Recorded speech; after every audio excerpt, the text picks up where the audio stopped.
እውነቴን ነው። ቸርነቱ በጣም ድንቅ የሆነ አባት ነው። ከዚያ የተነሳ ራሱ ይቆነጥጠናል እንጂ ለሚያዋርዱን ሰዎች ግን አሳልፎ አይሰጥም። የሚያዋርዱንን ያዋርዳል እግዚአብሔር። ከቃሉ ጋር ናችሁ? እግዚአብሔር ከሁላችን ጋር ይሁን። ስለዚህ ሰዎች ሲያዋርዱን እግዚአብሔር ውርደታችንን ያያል። ምን ጊዜም ያንን ውርደት ደግሞ መለወጡ አይቀርም እግዚአብሔር። ለምሳሌ ብዙ ሰዎችን መጥቀስ ትችላላችሁ። ይሄን የሚያደርገውን የሚገርመኝ መጽሐፍ ቅዱስ ስትመለከቱ ስንማር አባቶቻችን እንዳስተማሩን እግዚአብሔር ጥሩ ስንሆንና ጥሩ ሰው ሆነን ሰዎች ሲያዋርዱን ቢፈርድልን አይደለም። ክፋት ሰርተን እንኳን ሰዎች እንዲያዋርዱን አይፈልግም እግዚአብሔር። አንድ ሁለት ሶስት ታሪኮችን ከመጽሐፍ ቅዱስ ልንገራችሁ። የመጀመሪያው አባታችን ኖህ ነው። አባታችን ኖህ ወይን ጠጥቶ ሰክሮ እንደነበረ በመጽሐፍ ቅዱስ ተጽፏል። እንደምታውቁት ሊቃውንት ሲናገሩ ኖህን ያህል ጻድቅ እንዴት እስከሚሰክር ይጠጣል ብለው ጠጥቶ ስለማያውቅ አንድ ቀን ቢቀምስ ያ ራሱ ላይ ወጥቶ ነው ይላል። ጠጥቶ ስለማያውቅ አንድ ቀን ትንሽ ቢቀምስ እሱ ጭንቅላቱ ላይ ወጥቶ ነው እንጂ ኖህ እስኪሰክር አይጠጣም። ሰክሮ ሳለ ምን ሆነ? ራቁቱን ተኛ። አንደኛው ልጁ መጣና ራቁቱን አየው። ምን አለ? ሄዶ ለሁለቱ ወንድሞቹ ምን አለ? እረ አባታችሁ ራቁቱን ተገልብጦላችኋል ሰክሮ ብሎ ተናገረ። ሁለቱስ ምን አሉ? የአባታችን ሀፍረትማ አናይም ብለው ልብሳቸውን ገፈው የኋሊት መጥተው አልብሰውት ሄዱ። ከዚያስ ከነአን ነበር ያን ያደረገ የካም ልጅ። ካም የተረገመ ይሁን ብሎ እግዚአብሔር ረገመው፣ በረከት ነሳው። የበረከቲቱን ምድር ኢየሩሳሌምን እንዳይሳተፍ አደረገው። ኖህ መስከሩ ትክክል ባይሆን እንኳን ኖህ የዛን ጊዜ እርቃኑን ቢቆም እንኳን በመላ ዘመኑ ግን የማን ሰው ነው? የእግዚአብሔር ሰው ነው። አንድ ቀን በገጠመው ውድቀት ስላዋረደው እግዚአብሔር ደግሞ ያንን ያዋረደውን አዋረደው፣ የባረኩትን ደግሞ ባረካቸው። ሊቃውንት እንደውም ይሄን ብዙ ትርጉም ሰጥተው ኖህ ሰክሮ ራቁቱን እንደዋለ ጌታችን ኢየሱስ ክርስቶስ ደግሞ በሰው ፍቅር ምክንያት ራቁቱን ውሏል ብለው ተርጉመውታል። ሄዶ ለሚሰድቡ ሰዎች የተናገረው ይሁዳ ነው ብለው ይተረጉማሉ። ሁለቱ ልጆቹ ግን እርቃናቸውን ገፈው እርቃኑን የሸፈኑት ግን ልብሳቸውን ገፈው እርቃኑን የሸፈኑት ደግሞ ፀሐይና ጨረቃ ከዋክብት ናቸው፣ የክርስቶስን እርቃን ሸፍነዋል ብለው ያመሰጠሩታል ሊቃውንቱ። ስለዚህ እግዚአብሔር ኖህ እንኳን የሚያዋርድ ስራ ቢሰራ ያዋረደውን ግን አዋርዶለታል። ራቅ ብዬ የምጠቅሰው አባታችን ቅዱስ ዳዊትን ነው። እንግዲህ ቅዱስ ዳዊት 3 ኃጢአት እንደሰራ ይታወቃል። ታሪኩን የምታውቁት ነው። ኦሪዮ የሚባል ወታደር ነበረው። እሱ በሄደበት ከዕለታት አንድ ቀን የኦሪዮ ሚስት በአትክልት ቦታ መካከል ገላዋን ስትታጠብ አይቶ በዝሙት ተነድፎ ያችን ሴት አምጡልኝ ብሎ ከእሷ ጋር በዝሙት ወድቆ ጸንሻለሁ ስላለችው ደግሞ ኃጢአቱ እንዳይታወቅበት ባሏን አስገድሎታል ቅዱስ ዳዊት። ስለዚህ 3 ኃጢአት ሰራ። አንደኛው አታመንዝር የሚለው ነው። ሁለተኛው የባልንጀራህን ሚስት አትመኝ ነው። ሶስተኛው አትግደል የሚለው ነው። እነዚህን 3ቱን ሕጎች አፈረሰ። 3ቱን ሕግጋት አፍርሶ ሳለ ግን ምን አደረገ?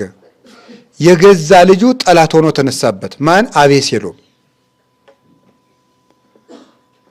አቤሴሎም አባቱን ዳዊትን አባሮ ከቤተ መንግስት ከሰደደ በኋላ ዳዊትን እስራኤል ተስፋ እንዲቆርጡበትና እንዲዋረድ ድንኳን አስጥሎ አገር እያየ ከድንኳኑ እየገባ የአባቱን ሚስቶች ሁሉ አስነወራቸው። ይሄን አድርጎ ካባረረው በኋላ ቅዱስ ዳዊት ተሰዶ እያለቀሰ ሲሄድ እግዚኦ በመዓትከ ይትቅሰፈኒ ወበመቅሰፍትከ ይትገሥጸኒ፣ አቤቱ በቁጣህ አትቅሰፈኝ በመዓትህም አታጥፋኝ፣ እኔ ድውይ ነኝና ማረኝ አጥንቶችም ታውከዋልና እያለ ሲያለቅስ አቤሴሎም ግፍ አልበቃውምና አባቱን እየተከተለ ሲሄድ በፈረስ ሆኖ ዳዊትን ጦርነት ገጥሞ አባቱን ገሎ ለመምጣት ሲሄድ በጫካ መካከል በፈረስ ሲሄድ ጸጉሩ ሹርባ ነበርና የገዛ ጸጉሩ ዛፍ ላይ ተንጠልጥሎ ሞተ። የገዛ ጸጉሩ ዳዊትን እግዚአብሔር ይገስጸዋል እንጂ ሰዎች እንዲያዋርዱት ግን አይፈልግም። ዳዊት ንስሐ ገብቶ አልቅሶ ተመልሶ ወደ ቤተ መንግስት ተመለሰ። ይገርማችኋል ግን ቅዱስ ዳዊት ከዚያ በኋላ ያደረገው ልንገራችሁ። ዳዊት ከዚያ ከሞት ተርፎ ከተመለሰ በኋላ ሚስቶቹንም አልተገናኘም። እስከ ሕይወቱ ፍጻሜ ድረስ በንጽህና ነበር የኖረው። ከሞት ያተረፈውን ጌታ እንዲህ አድርጎ ክሶ አገልግሎት ሞቷል። ስለዚህ እግዚአብሔር ሳሚ ወልደ ጌራ የሚባል እንኳን የሚያዋርደው ሰው አንተ ቀን ሲጥለው አይቶ ዳዊትን ሲያዋርደው እሱም እንዲቀሰፍ አድርጓል። እግዚአብሔር ሰዎች ሲያዋርዱን እንኳን ቢሆን ያያል። እኛ ግን ግፉን በግፍ ከመለስ ነው እግዚአብሔር የማያይልን። ሰዎች እየናቁን እየተቹን እያዋረዱን እኛ ከመለስን እግዚአብሔር ዝም ይላል። እኛ ዝም ብለን ግን በጎ የምናደርግ ከሆነ ያን ውርደት እግዚአብሔር ያያል። ስለዚህ እግዚአብሔር ከድንግል ማርያም ሰው የሆነበት ምክንያት ምንድን ነው? እግዚአብሔር አዳምና ሔዋን ሲያጠፉ ብርሃኑን ገፈፋቸው።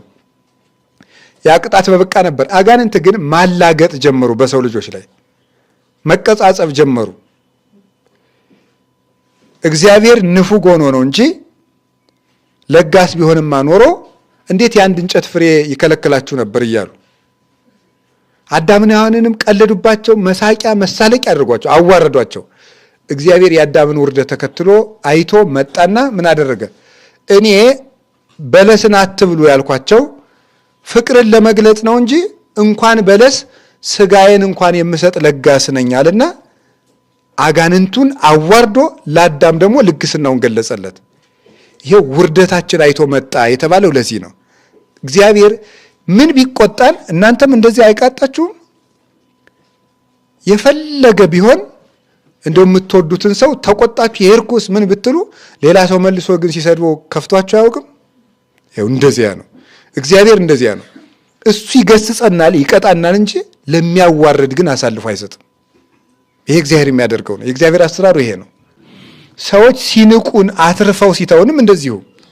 ዳዊት በልጅነቱ 6 ወንድሞቹ ለሹመት ሲቀርቡ እሱ ግን ንቀው ትተውት ነበረ።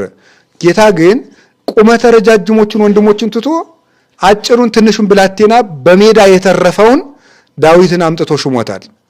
በኃጢአት ብቻ ሳይሆን ሰዎች አትርፈው ንቀው ሲተውን ይሄ ለምንም አይሆንም ሲሉ እግዚአብሔር ግን የተናቀን አንስቶ ማክበር ያውቅበታል። 11 ወንድሞቹ ዮሴፍን ሲንቁት ዮሴፍን አንስቶ እግዚአብሔር አክብሮታል። በግ ጠባቂውን ሙሴ አንስቶ አክብሯል እግዚአብሔር።